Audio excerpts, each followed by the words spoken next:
20 जिल्हा परिषदांच्या निवडणुकांवर सुप्रीम कोर्टाचा निर्णय नाही. सुप्रीम कोर्टाच्या उन्हाळी सुट्टीनंतरच निर्णय होणार. 245 पंचायत समित्यांच्या निवडणुकांचं भवितव्यही अधांतरित. आरक्षण मर्यादा ओलांडल्यानं 20 जिल्हा परिषदांच्या निवडणुका रखडल्या. नाशिक महापालिकेतील स्वीकृत सदस्यांसाठी भाजपच्या 6 जागांवर तब्बल 400 इच्छुक. स्वीकृत सदस्य निवडीचा तिढा अखेर सुटण्याच्या मार्गावर. 10 जागांपैकी भाजपला 6, शिंदेंची शिवसेना आणि ठाकरेंच्या शिवसेनेला प्रत्येकी 2 जागा. पुढील 10 ते 12 दिवसात महासभेत अंतिम निर्णयाची शक्यता. ठाणे महापालिकेमध्ये दिवा भागातून निवडून आलेल्या शिवसेनेच्या 9 नगरसेवकांवर अपात्रतेची टांगती तलवार. निवडणूक शपथपत्रामध्ये चुकीची माहिती दिल्याचा आरोप करत न्यायालयात याचिका. न्यायालयाच्या सुनावणीकडे लक्ष. मुंबई उच्च न्यायालयाने तसेच सर्वोच्च न्यायालयाच्या विविध निर्णयानुसार निवडणूक शपथपत्रात चुकीची अथवा अपूर्ण माहिती देणे हे गंभीर स्वरूपाचे प्रकरण मानले जाते. जनप्रतिनिधी मतदारांपासून तथ्य लपवल्यास संबंधित निवडणूक रद्द होण्यासह लोकप्रतिनिधी कायदा 1951 मधील तरतुदीनुसार अपात्रतेची कारवाई होऊ शकते. राष्ट्रवादीच्या राष्ट्रीय कार्यकारिणीच्या यादीत पटेल आणि तटकरेंचं नाव नाही. राष्ट्रीय कार्यकारिणीच्या यादीत चूक, लवकरच दुरुस्ती. सुनेत्रा पवार यांची माहिती.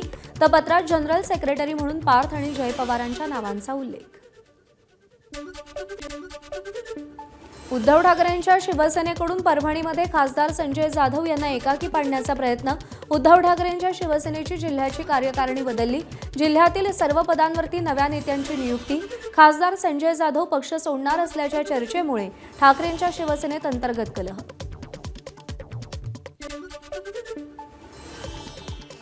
अंबरनाथमध्ये शिवसेनेकडून भाजपला युतीची ऑफर. झाल्या गेल्या गोष्टी सोडून एकत्र येण्याचा प्रस्ताव.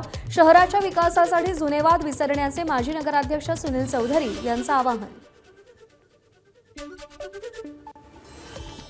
राज्यात केंद्रामध्ये आणि सगळ्या ठिकाणी युतीची सत्ता आहे. त्यामुळे आम्ही जर चर्चा केली वारंवार तर काही विशेष नाही, कारण आम्ही लोकसभेला आणि विधानसभेला युतीवरून सामोरे गेलोय. तर आम्ही विकासाच्या मुद्द्याकरता आम्ही कुठल्याही स्तरावर जाऊन बोलणी करायला आम्ही तयार आहोत. मुंबईतील नालेसफाईची आज पुन्हा भाजपच्या नेत्यांकडून पाहणी. मंत्री मंगल प्रभात लोढा, मुंबई भाजप अध्यक्ष अमित साटम, आमदार मिहिर कोटेचा यांच्यासह भाजप नगरसेवकांसोबत नालेसफाईच्या कामाची पाहणी. मुलुंड भांडूप या भागात नालेसफाईचा भाजप नेत्यांकडून आढावा. पश्चिम उपनगरामध्ये 3-4 दिवसापूर्वी आम्ही नालेसफाईची पाहणी केली होती. आज पूर्व उपनगरामध्ये या नालेसफाईचा पाहणीचा दौरा या ठिकाणी आहे. कदाचित शेवटच्या स्पॉटची पाहणी केल्याच्या नंतर रिअलिस्टिक जो आकडा आहे तो मी तुम्हाला सांगू शकेन. पंतप्रधानांच्या काटकसर करण्याच्या आवाहनानंतर मुख्यमंत्री देवेंद्र फडणवीसांच्या सगळ्या मंत्र्यांना सूचना. फडणवीसांच्या सूचनेनुसार मंत्री नितेश राणेंकडून मत्स्य विकास व बंदर विभागाला निर्देश. मत्स्य विकास व बंदर विभागाच्या सगळ्या बैठका ऑनलाईन होणार. पेट्रोल व डिझेलऐवजी इलेक्ट्रिक वाहनांचाही वापर करण्याच्या सूचना. आसाममधील नव्या सरकारचा शपथविधी सोहळा पार पडणार. हिमंता बिस्वा शर्मा आज 11:40 मुख्यमंत्री पदाची दुसऱ्यांदा शपथ घेणार. या शपथविधी सोहळ्याला पंतप्रधान नरेंद्र मोदी, केंद्रीय गृहमंत्री अमित शाह उपस्थित राहणार. मुख्यमंत्री देवेंद्र फडणवीसांनी गुवाहाटीमध्ये कामाख्या देवीचं दर्शन घेतलं. आज आसाममध्ये शपथविधी सोहळा पार पडणार. राज्यातील नेते मंडळींसह मुख्यमंत्रीही आसाममध्ये दाखल. हिमंता शर्मा यांनी आसामला विकासाच्या मार्गावर नेलं. आम्ही आसाममध्ये आल्यावर त्यांनी आम्हाला मदत केली. उपमुख्यमंत्री एकनाथ शिंदेंची प्रतिक्रिया. या राज्याचं भरभराट होईल, विकास होईल, प्रगती होईल. या राज्यामध्ये सुरक्षा व्यवस्था, कानून व्यवस्था, या राज्यातल्या माता भगिनी यांचा विकास, या राज्यातल्या शेतकऱ्यांचा विकास, या राज्यातल्या कष्टकऱ्यांचा विकास, सगळ्यांनाच न्याय मिळेल आणि डबल इंजिनचं सरकार या ठिकाणी राज्याला विकासाकडे घेऊन जाईल.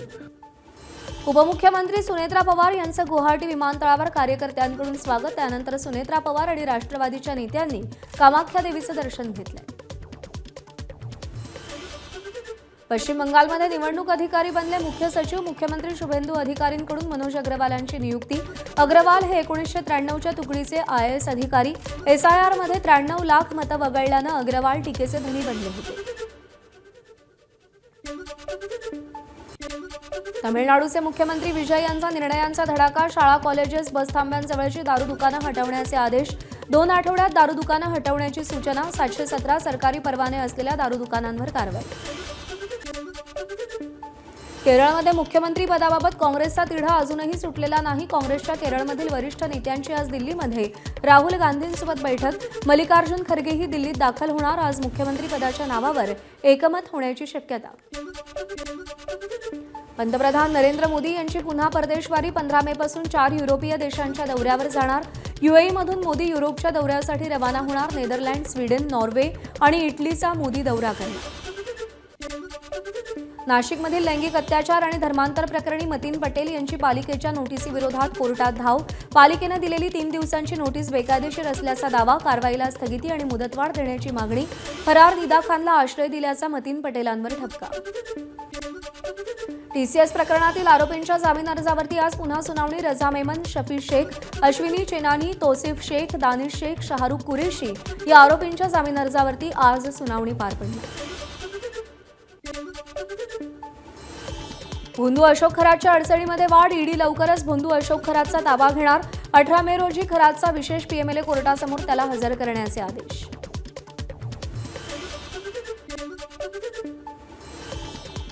पुण्यातील नसरापूर अत्याचार प्रकरणात विशेष न्यायालय स्थापन करण्याबाबत राज्य सरकार अध्यादेश काढणार असल्याची माहिती. सरकारी वकील म्हणून नियुक्ती झाल्यानंतर अजय मिसर यांनी तपासाचा आढावा घेतला. नाशिक कुंभमेळा प्राधिकरणाच्या नावानं 4 कोटींचा घोटाळा. बनावट वर्क ऑर्डर तयार करून शासनाची फसवणूक केल्याचा आरोप. डॉक्टर प्रवीण गेडाम यांच्या बनावट स्वाक्षऱ्यांचा वापर केल्याचा आरोप. नाशिकच्या भद्रकाली पोलिसात गुन्हा दाखल.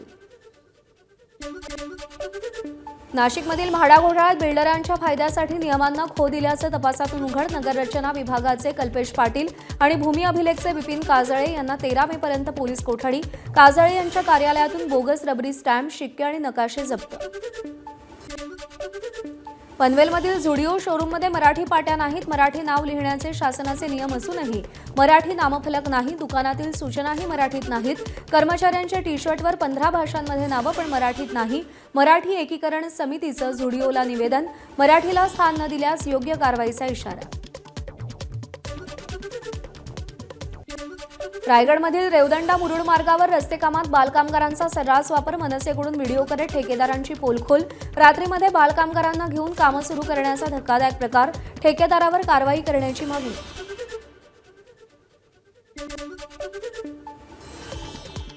सांगलीमध्ये चायनीज बेदाण्याचा पुन्हा पर्दाफाश. कवठे महांकाळ तालुक्यातील चोरोची गावामध्ये निकृष्ट बेदाणे बनवणाऱ्या युनिटवर धाड. अधिकृत परवानगी नसताना सुरू असलेल्या बोगस कारभारामुळे द्राक्ष उत्पादक शेतकरी आक्रमक. हा बेदाणा कुठल्याही परिस्थितीत संबंधित मार्केट कमिटीने घेऊ नये. पूर्णतः शहानिशा करावी. अन्यथा जो कोण व्यापारी किंवा कोण आडतदार शेत सौद्याला लावेल त्याचं लायसन रद्द करावं मार्केट कमिटीने विक्रीचं खरेदीचं, अशी आमची सर्व द्राक्ष बागायतदारांच्या वतीनं विनंती आहे. बुलढाण्यातील देऊळगाव राजा झोपेच्या गोळ्यांच्या अवैध विक्रीवर पोलिसांची कारवाई. 1100 बटन गोळ्या आणि 76 कप सिरप जप्त. देऊळगाव राजा येथील औषध विक्रेत्यासह 3 पोलिसांनी ताब्यात घेतलं. अन्न आणि औषध प्रशासन निष्क्रिय असल्याचं पुन्हा समोर. NDPS कायदा अंतर्गत एक गुन्हा दाखल केला गेला होता. त्याच्यामध्ये एक आरोपी ज्याचे नाव आहे सय्यद सलमान सय्यद गफार, त्यांच्याकडून बटन गोली जे एक अँटी डिप्रेशन मेडिसिन आहेत ते हस्तगत केलेली होती. त्याच्यामध्ये आम्ही बॅकवर्ड लिंकेजेस करून मुख्य सूत्रधार कोण आहेत आणि कुठून हे गोळ्या त्यांना भेटली आहेत त्याची माहिती काढू. गोंदियामध्ये 2 वेगवेगळ्या घटनांमध्ये 4 आंतरराज्यीय गांजा तस्करांना अटक. 34 लाखाहून अधिक किमतीचा गांजा जप्त. ऑपरेशन नार्कोस अंतर्गत रेल्वे पोलिसांची कारवाई. उत्तर महाराष्ट्र मराठवाड्यात उष्णतेच्या लाटेचा इशारा. काही जिल्ह्यांसाठी हवामान विभागाचा उष्णतेचा येलो अलर्ट. यामुळे काळजी घेण्याचं प्रशासनाचं आवाहन. नंदुरबारमध्ये उन्हाचा पारा 45 अंशांवर. जिल्हा प्रशासनाकडून उन्हाचा हाय अलर्ट. 11 ते दुपारी 3 वाजेपर्यंत घराबाहेर न पडण्याच्या जिल्हाधिकाऱ्यांच्या सूचना. जिल्ह्यातील प्रत्येक आरोग्य केंद्रात उष्माघात कक्षही सज्ज. तर सगळ्यांना रिक्वेस्ट आहे की थोडा 11:30, 12 ते 3 मध्ये प्लीज बाहेर जाणं अवॉइड करा. डिहायड्रेशन नाही होणार यामुळे खूप काळजी घ्या. खूप पाणी आणि स्पेशली ORS आणि जे हायड्रेशनचे आपले निंबू पाणी किंवा हे सगळं असतो तर हायड्रेटेड पण ठेवा. नगरपालिकेमध्ये आणि ग्रामपंचायतीमध्ये आता आम्ही इन्स्ट्रक्शन्स इश्यू करत आहोत उष्माघात कक्षांसाठी. PHCs आणि RH मध्ये ऑलरेडी उष्माघात कक्ष इस्टॅब्लिश करण्यात आले आहेत आणि PHC साठी पण इन्स्ट्रक्शन्स आम्ही आता आज देत आहोत. वाढत्या उन्हाचा फटका भाजीपाल्याला. मुंबईमध्ये भाजीपाल्याची आवक घटल्यानं भाज्यांचे दर वाढले.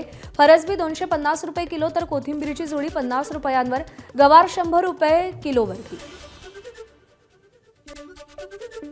सोलापुरात 30 ऑगस्टपर्यंत पिण्याच्या पाण्याचा साठा राखीव. जिल्ह्यामध्ये सध्या 7 ठिकाणी टँकर सुरू. टँकरसाठी प्रस्ताव आल्यास 48 तासात मंजूर होणार. पालकमंत्री जयकुमार गोरेंची माहिती. शेतीच्या पाण्याचाही विचार केला जाणार असल्याची माहिती दिली. वाशिमकरांची यंदाची पाण्याची चिंता मिटली. शेतीसाठी पाणी उपसा करणारे पंप हटवले. एकबुर्जी प्रकल्पामध्ये 10 मेपर्यंत जलसाठा 23%. कोल्हापूर जिल्ह्यातल्या धरणांमध्ये सरासरी 40 TMC पाणीसाठा. जिल्ह्यावरती पाणी कपातीचं संकट. जलसंपदा विभागाकडून पंचगंगा, दूधगंगा, भोगावती नद्यांवर उपसाबंदी लागू. पिण्याच्या पाण्याला प्राधान्य मिळणार.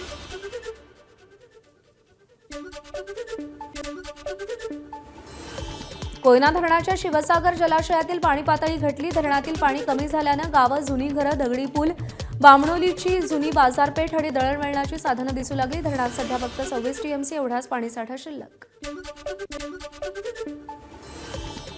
चंद्रपूरच्या नागभीड तालुक्यातल्या गोडाझरी कालव्याला भगदाड. लाखो लिटर पाणी वाया. संबंधित सिंचन विभागानं तात्काळ दखल घेण्याची मागणी. पुण्याच्या जुन्नर तालुक्यातील पिंपळगाव जोगे धरणाचा कालवा फुटला. हजारो लिटर पाणी वाया. नुकसानग्रस्त शेतांचे पंचनामे करून मदत करण्याची मागणी. शेतातली मातीही वाहून गेली आहे.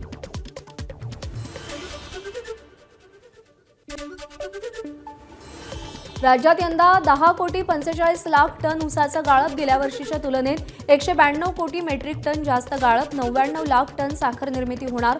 ऊस गाळपात पुणे आणि सोलापूर विभाग राज्यात अव्वल. नाशिकमधल्या नांदगावमध्ये कांद्याला योग्य भाव न मिळाल्यानं शेतकरी संतप्त. नांदगाव बाजार समिती कार्यालयासमोरच ट्रॅक्टरभर कांदा ओतला. कांदा खरेदीस व्यापाऱ्यांनी नकार दिल्यानं शेतकरी संतप्त. बाजार समितीच्या मध्यस्थीनंतर कांद्याला प्रति क्विंटल 101 रुपयांचा भाव मिळाला.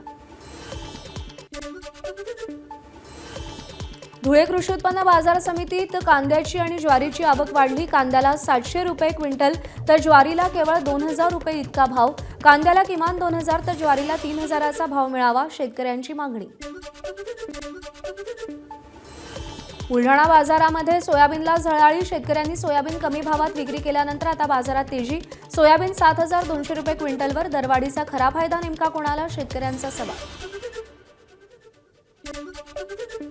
हिंगोलीतून जाणाऱ्या छत्रपती संभाजीनगर ते हैदराबाद महामार्गावर भेगा, चोंडी ते वसमत फाटा दरम्यान रस्त्यावरती 100 मीटर अंतरावर 3 ते 4 सेंटीमीटर रुंदीच्या भेगा. अपघाताच्या संख्येत वाढ. तातडीनं दुरुस्ती करण्याची मागणी. पुण्यातील फेरीवाल्यांना पालिका प्रशासनाचा दणका. सेवा शुल्क न भरणाऱ्या 1850 जणांचे परवाने रद्द होणार. तब्बल 20 कोटी 5 लाख रुपयांची थकबाकी ठेवल्याचं समोर. ABP माझा, उघडा डोळे बघा नीट.